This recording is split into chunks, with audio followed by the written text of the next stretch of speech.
Ku bismillah di kawitan abdi ngadamel syairan, kisah tentang kejadian gempa bumi dahsyat pisan.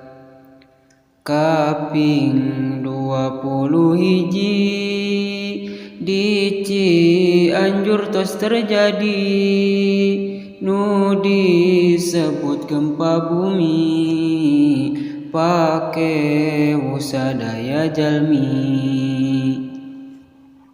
Dinten Senin nu harita sakitar 1:30 Cianjur diterpa gempa matak geruh sararea.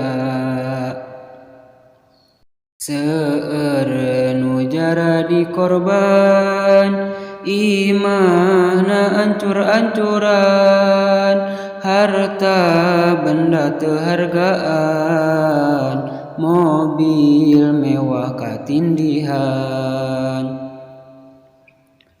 Tanah longsor campur hujan, palebat geunang pisan, malah mobil karungkupan, jalmina aya 5. Di dinya ngabring bantosan, katuangan jeung mie instan, di jalan kemargatan, sugan aya nu masihan.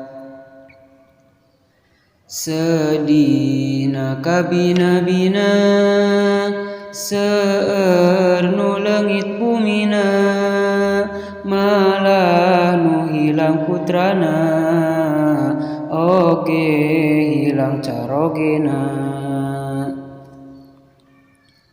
Ieu mangrupa pepeling, pados urang teh areling, panan teu daek cicing, nu maksiat sing kuriling. Gawe dosa tos biasa, ngarasa henteu doraka, nu matak Allah teh murka, hingga nurunkeun pilara.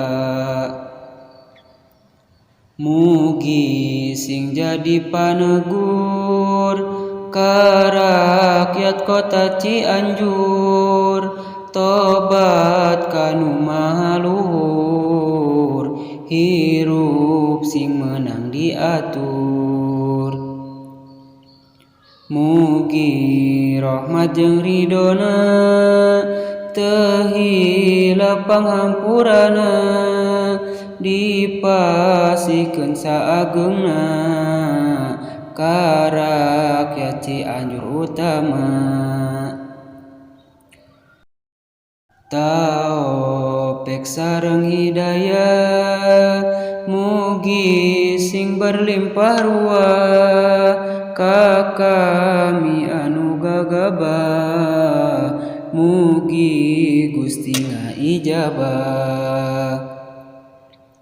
Hayu urang ari istighfar ka Allah nu Maha Ghafar, malah mandar kenging hibar, hingga dosa urang lubar.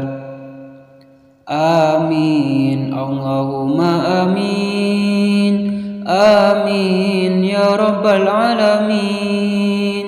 Yasir lana umurana, waghfir lana dunubana.